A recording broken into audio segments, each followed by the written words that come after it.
YouTube guitar people who don't want to carry shit. So, Thomas Blug here. Hello.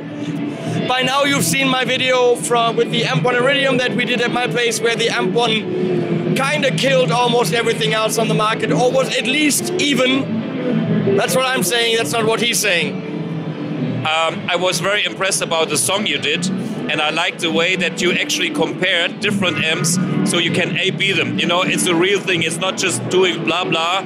So you have in a song, you know? In a song. So it's the real conditions. You have a reference point, and this is what it's all about. Yeah. Great. So there's the Mercury edition, there's the Iridium edition, but he's not resting. He's got behind a piece of glass something that, well, probably has lights showing up but doesn't work all the way yet. But it's a preview of what the future. Okay, this is called the Amp X. X is a number that has kind of 4 edges, which is kind of everything possible. It's like analog. You know, I have a full analog signal path, like on the Amp 1, which means I have my nanotube power amp section. I made it more flexible, so I can dial in all the zagging kind of compression. I can dial in the characteristic of different tubes. But, and this is the novelty, I can do the whole thing on the preamp section as well. So I can recreate any amp I've seen in my life. And you know, I've seen a few.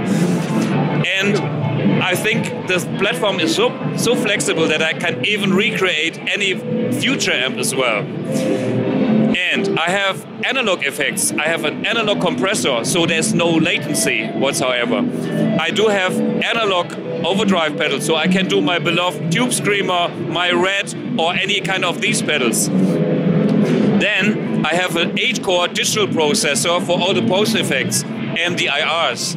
I will have something that is called dynamic IRs, which is the next level of speaker emulation. We know IRs is the thing to go because, you know, speakers are so complex and the frequency curves, a standard EQ can do a good job, but you know, there's always a tiny little bit left of quality. But with dynamic IRs, I'm open for the next generation for going direct. And since the whole thing is what I call the neural analog amp, I can teach this amp what to be. I can reproduce any amp that I have in my collection, your collection. I could team up with friends in the business, maybe Dave Friedman. We could work together and we can download those amps from the Bluguitar website. And I want to make a royalty system that gives the money to the guys that deserve it. So that's very important. It's not about stealing, it's about showing respect to the amp designers, to the guys that have the passion and invest it. So it's not, I don't want to live on their work. I want to collaborate and make, so we all have a future. And as you can see, it is my basic concept of a scalable amp. So you can play just the unit by itself, the Amp X as a pedal amp. It has the speaker out, 16 or 8 ohms. It has a stereo recording out with separate IR-based recording simulations. It has stereo effects. You can do wet-dry-wet systems. You can wet-dry systems. Any thinkable combination is possible. And also the layout, how to operate the machine, the Amp X, is there's a flap. If the flap is closed, you don't touch all these funny parameters for your delay and stuff. But you have direct access for, you know, the master volume, the reverb, and a button for the effect switch on and off, blah blah blah. So the very basic functions. If you want to go into details, you press the flap and it will open like my Audi ashtray in my. Whoa! And then you have like only 4 buttons. One is for pedals, one is for amps, one is for effects, one is for cabs. Effects can be pre and post. So basically, to sum it up, it's anything possible that I found, and it does have a thing to cater external pedals. So there's a MIDI out, and on the MIDI out there is phantom power for 9-volt effect pedals in case you want to put one here on this, what I call the X wings. So the wings are directly connected. I wonder where you got that idea. Well, who knows? Who knows where you got that idea about that little shelf on the left? That is weird. Of course it's weird. Where did you get that idea from? I'm not telling you. It popped up my head. But hey. Yeah, it popped in your head. Yeah. But as you can see, you know, yeah, let's do it, you know?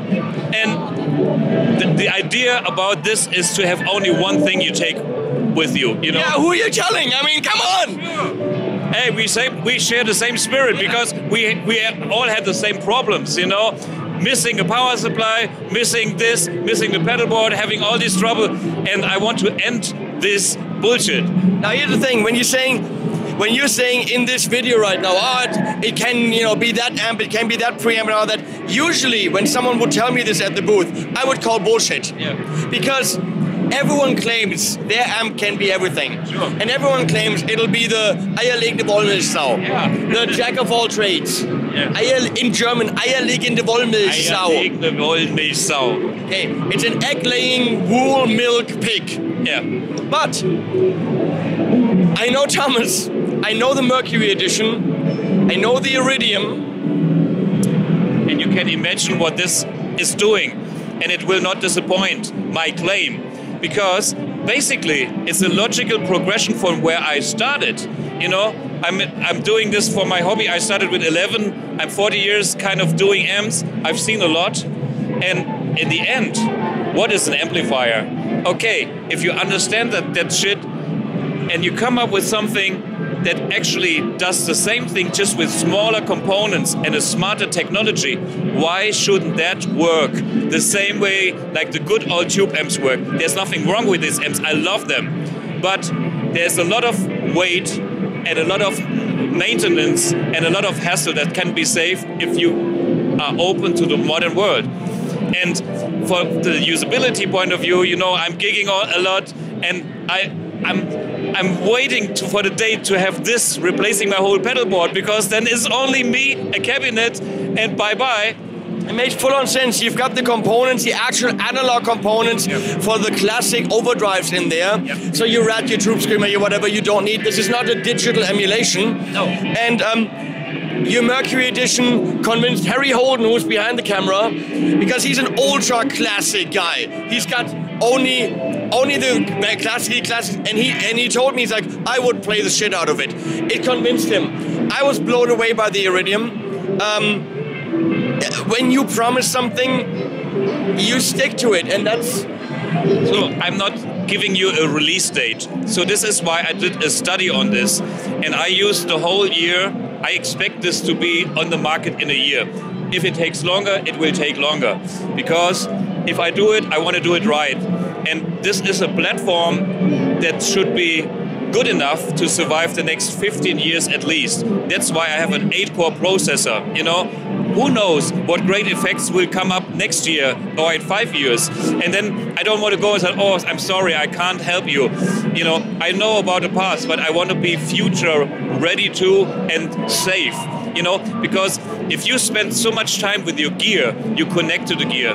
I play my 61 Strat since I was 17, and I know how it feels if you have something you connect with, and I want the same with my products.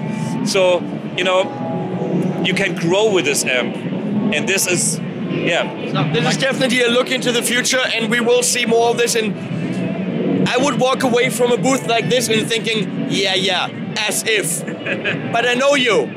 And I'm not thinking as if. I'm thinking that we can sell the shit out of this. Well, for me, selling is one thing, but selling is just to make me survive, to keep my dreams ongoing. This is all about dreams, you know. In the end, you know, I am super happy when I'm one day when I'm on stage. There's nothing but this little thing in front of me, and I got my holy grail. I'm so happy tone, and this gives me, you know, my quality moment that's all about. The money is just to make the whole thing work, you know. I don't need money for anything. My car has 500,000 miles. You've seen it. That's old. Yeah, that's old, and I still love it because it's still working. Fine. Money, not important. Dreams, emotion, and play the guitar, you know. I try to reduce the amount of gear and thinking to bring you closer to the playing. It's about the music. Yeah. Says the Gear Channel guy. Yeah. Oh, come on. Thank you, Thomas. This is very, very promising. We're gonna go get some shots of this, and then we piss off. And I hope we meet it again, and you can watch how the thing gets real. Oh, please. Yeah. We're not far apart. Come over, show me where you at. Absolutely, yeah. And maybe you give me some little, funny, sneaky advice for some problems, because this guy has a lot of experience too, so I highly respect him. Yes, yes, yes, yes, yes. You've done your thing, and you're honest, and you're on it. So that's the result. People come to you and respect you. Crazy shit. Thank you guys for watching. It means the world to me. Thanks, Harry, for holding the camera. Thanks, Sophia, for carrying the backpack, which you could put on the floor and just let her rest, but she doesn't want to. She wants to carry it because she thinks people will steal it. Thanks, Cheddar, wherever you are, and Animals at the end.